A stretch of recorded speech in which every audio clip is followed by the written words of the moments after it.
Hello Stardust Monkey. Usually I do some research before I vlog because I don't want to be presumptuous, but today I'm just going to talk about my experience. You may or may not have noticed my absence over the past few weeks or months. I don't know why depression isn't openly talked about the way that physical illnesses are, like the flu.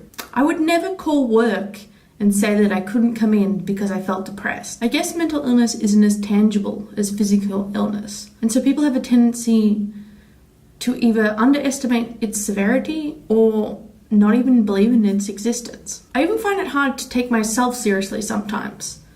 Sometimes I tell myself to just snap out of it and cheer up. Even my doctor, when I spoke to them about it, pulled a face and said, well, it seems mild, but I guess you think it's worse. What's awful is that the things that can really help you deal with depression are really hard to do when you're depressed, like eat well and exercise. It's easier to isolate yourself than it is to reach out. Often it's even difficult to remember what has helped you in the past. For me, depression just makes life hard. That's the simplest way I can put it, and it doesn't even begin to capture the experience in the slightest. When I'm depressed, I shrink to my essentials. I try not to think too much because thinking becomes painful. Can't see a way out, even though I've come out of it before. I wander around like a zombie looking for places to lie down. And I get through so much Netflix.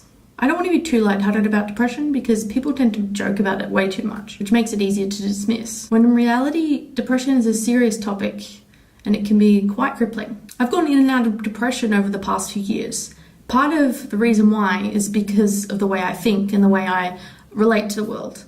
And also part of the reason, maybe even more importantly, is plain old chemistry. It's hard when your brain's working against you. And there are so many different ways you can help depression, and there's so many causes for it. It's hard to know where to start, and it's hard to wait for things to actually start to help. Right now I'm starting to feel better. It shifted only last Wednesday. I don't want to think about it coming back. All I can do right now is take really good care of my body and my mind, because right now I have the energy and motivation to do so. What I want is to be able to plan for a future without depression, but for now I just have to be vigilant.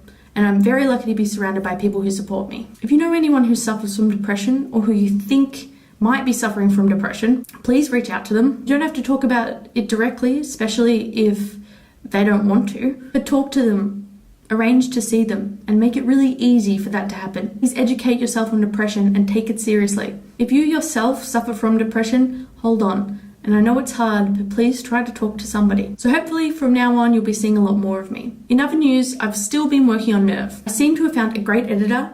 She's done a developmental edit so far, and I'm just working on the notes that she gave me. But it's so close. Honestly, I didn't know the editing process took so long with full-length books because I've never really finished one before. So our release date is a bit further in the year than I expected. Anyway, if you feel like sharing your experiences with depression, please do so.